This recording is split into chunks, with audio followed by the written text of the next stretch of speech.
gente.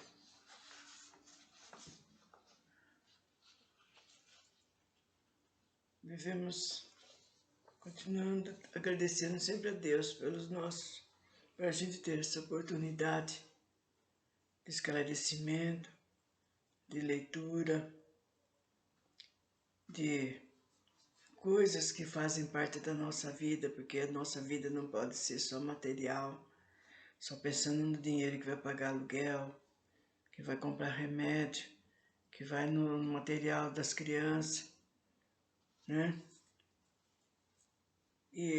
Porque senão passa, gente.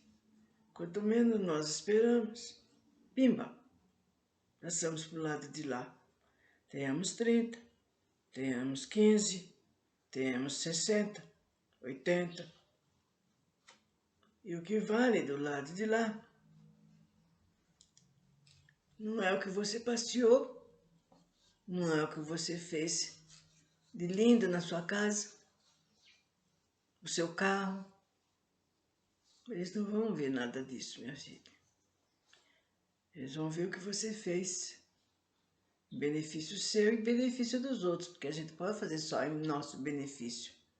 Onde que entra o egoísmo nisso, né? Então, a gente tem que ver. E também vai ser pedido aquilo que você não fez. Porque muita gente fala, eu não matei uma mosca, não fiz isso, não fiz aquele outro. Mas também não fez o bem para o seu próximo, ou mesmo para ele, estudando, trabalhando, procurando progredir. Olha essas ONGs como são lindas, gente, que eu vejo por aí. Moças, pessoas moças ainda, se entregam no meio dos pobres, no meio daquele pessoal que está oprimido, sofrendo, com fome, com falta de tudo. Não é maravilhoso? Então, é por aí. Eu não posso nem andar. Vamos fazer uma prece, vamos fazer uma oração para aqueles que estão piores do que ele ou do que ela. E assim por diante, gente. E a vida nossa continua. E nós devemos, cada minuto, cada instante, agradecer a Deus enquanto nós estamos aqui. Que assim a gente pode ter oportunidade de ainda fazer alguma coisa por nós e pelo nosso próximo. Aliás, pelo nosso próximo, porque se nós fizermos aquele que está ali adiante, nós estamos também fazendo por nós. Estamos progredindo, estamos melhorando. Então, aqui o que nós vamos falar hoje é de uma comunicação de um bispo. E isso lá na França, em 1862, que conforme já foi dito, Kardec recebeu muitas e muitas e muitas atenções de espíritos adiantados, espíritos medianos, até mesmo de espíritos atrasados, que se entenderam, se acertaram de dar para que fosse público isso, para que nós que estamos aqui na matéria acreditamos e vemos que não é por aí, fazendo as coisas, né, sem ordem, sem prudência, sem usar o nosso coração. Esse ser, Sr. Adolfo, era bispo de Argel, lá na França, lá em 1862. Então ele veio nos dar, por intermédio de Kardec naquela época, a sua opinião, seu depoimento. Homens, ele começa assim, homens, por que vos lamentai das calamidades que vós mesmos amontoaste sobre as vossas cabeças? Vós menosprezaste a santa e divina moral do Cristo. Não fiquei, pois, espantado de que na taça da maldade tenha transbordado por todos os lados. O mal-estar torna-se geral. a quem deveis atribuí-lo, senão a vós mesmo, que procurais sem parar destruir-vos uns aos outros. Não podeis ser felizes sem benevolência mútua. Como a benevolência pode conviver com o orgulho, gente? O orgulho, eis a fonte de todos os vossos males. Dedicai-vos a destruí-lo, se não quiserdes que as suas consequências malévolas se mantenham para sempre. Um único meio tendes para isso, e esse mal vai para fora, isso é infalível. Tomai a lei de Cristo como regra invariável da vossa conduta, lei que tendes rejeitado ou interpretado de forma enganadora. Não esqueçais que um tal estado de coisas é sempre um sinal de decadência moral. Quanto orgulho, que pode ser alcançando o seu limite, é indício de queda próxima. Por Deus, sempre Deus pune os arrogantes, os orgulhosos. Se por vezes deixa subir, é para dar-lhes tempo de refletir, de se corrigirem sob os golpes do tempo. Um tempo lhes fazem fere orgulho para os advertir, mas em vez de se humilharem, eles se revoltam. Então, chegando a um certo limite, ele, nosso Pai, os derruba completamente. E a queda é tanto mais terrível quanto mais alto tiveres se elevado. E ele diz: pobre raça humana, cujo egoísmo corrompem todos os caminhos, recobre a coragem. Em sua misericórdia infinita, Deus envia um poderoso remédio a teus males, uma ajuda inesperada a tuas aflições. Abre os olhos à luz, eis de volta as almas daqueles que se foram e vem te lembrar dos teus verdadeiros deveres. Eles te dirão, com autoridade da experiência, que as vaidades e as grandezas de tua existência passageira, existência pela terra, são pouca coisa diante da eternidade. Eles te dirão que lá será maior quem foi mais humilde entre os pequeninos da terra, que aquele que amou mais seus irmãos é também daquele que será o mais amado no céu. Que os poderosos da terra se abusaram da sua autoridade, serão obrigados a obedecer com os seus servidores, e que a caridade e a humildade, enfim, essas duas irmãs que andam sempre juntas, são as virtudes mais eficientes para se obter a graça diante do eterno. Então, está falando sobre orgulho e a humildade, né? Que esse senhor, o bispo, que foi bispo, disse para nos abrir os nossos olhos, né? Quantas vezes a gente, em pequeninas coisas, né, mostra nosso orgulho. Quando alguém chama a nossa atenção, fala a verdade, a gente se exaspera, fica bravo, fica irritado.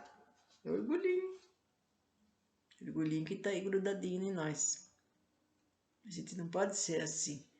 Tem que aceitar e dar graças a Deus que alguém abriu nossos olhos.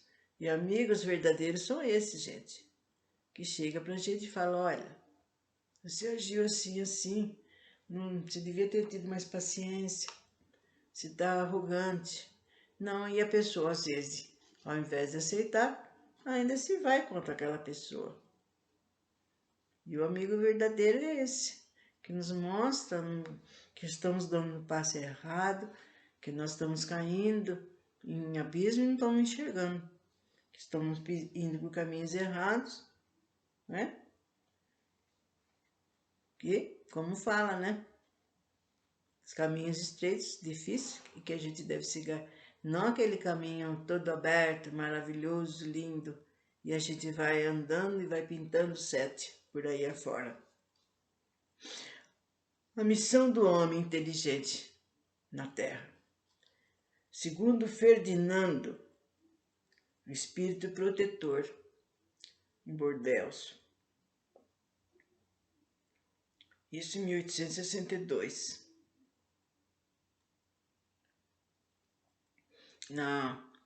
Em Paris. Não vos orgulheis do que sabeis, pois esse saber tem limites, bem estreito no mundo que habitais. Mesmo supondo que sejais uma das inteligências mais lindas da terra, não tendes nenhum direito de vos envaidecer por isso. Se Deus vos fez nascer no meio onde pudeste desenvolver a vossa inteligência, foi porque Ele quis que fizesse uso dela para o fim de todos. Esta é uma missão que Ele vos dá ao colocar em vossas mãos o instrumento com a ajuda do qual podeis desenvolver a vosso modo, as inteligências mais atrasadas e conduzi-lo a Deus. A natureza do instrumento não indica o uso que dele deve fazer. A enxada que o jardineiro coloca na mão do seu aprendiz não lhe mostra que ele deve cavar. E o que direis se esse aprendiz, ao invés de trabalhar, levantasse a sua enxada para atingir o seu mestre? Direis que é horrível, que merece ser expulso. Pois bem, assim ocorre com aqueles que servem de sua inteligência para destruir a ideia de Deus e da providência entre seus irmãos. Ele ergue contra seu mestre a enxada, que lhe foi dado para limpar o terreno. Terá, assim, direito ao salário prometido, ou merece ser expulso do paraíso. É porque aqui, se nós fizermos o bem, se nós respeitarmos, sim, vai ser um paraíso, porque todo mundo vai viver na santa paz, no amor. Ele o será, não há dúvida. Carregará consigo existências miseráveis, repletas de humilhações, até que se curve diante daquele a quem tudo deve. A inteligência é rica em méritos para o futuro, desde que bem empregados. Se todos os homens talentosos dela se servirem conforme a vontade de Deus, a tarefa dos espíritos seria fácil para fazer a humanidade avançar. Mas, infelizmente, muitos fazem dela um instrumento de orgulho e de perdição para eles próprios. O homem abusa de sua inteligência, como de todas as outras de sua capacidade. Entretanto, não lhe faltam lições para diverti-lo, de que uma poderosa pode lhe retirar aquilo que lhe deu. Uma poderosa força, né? Então ele não pensa nisso, ele não está nem aí se tem alguma coisa que atrapalhe, que mexa com ele, né? Porque ele não tem tempo de pensar, ele só tem tempo de agir, de fazer as coisas. E não aceita, de maneira alguma, né, conselhos e que é dado a todo momento, a todo instante para nós, gente. Todo momento nós recebemos, todo momento.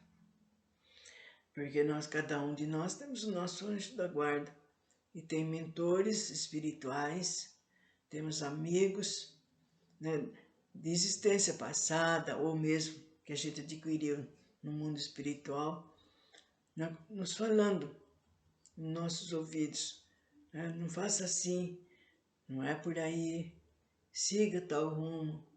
Mas como nós somos teimosos, nós achamos que nós estamos sabendo, que nós sabemos de tudo, conhecemos tudo. Então, tropeçamos mesmo naquilo mesmo que a gente jogou no chão. E, como já foi falado ali, o orgulhoso se acha o maior dos maiores, né? Porque ele sabe, ele conhece, né? Ele está na frente, mas ele tem que ver que ele teve oportunidade boa de estudar. Ele foi colocado no meio onde ele pode fazer isso. Mas em vez dele ajudar o outro que não sabe, o outro que precisa, ele melhor faz atacando, infernizando, mandando, né? Como se ele fosse o dono de tudo e de todos. Né? Aí vocês vão falar, por que um sabe mais, o outro sabe menos? É porque muitas vezes a gente encarna e tem condições, sim, gente. Todos nós temos condições de melhorar o nosso caráter, desenvolver a nossa inteligência. Mas muitas vezes nós temos um negócio chamado comodismo, um negócio chamado preguiça, um negócio achando que Deus tem. Nós temos a vida inteirinha para a gente pensar, para a gente resolver. E não é por aí. Não é por aí. Né? Então nós temos que nos levantar e ir à luta. Né? Ir à luta e aproveitar a oportunidade que nós temos de ter essas noções, de ter esse conhecimento. Né? E quando nós tivermos a oportunidade de voltarmos, quanto mais fizermos, quanto mais estudarmos, né, nós progrediremos. E essa que é a meta, o progresso. Então, a próxima, nós iremos falar, né, continuando sobre esse assunto do bem-aventurado. E que Deus nos dê muita paz.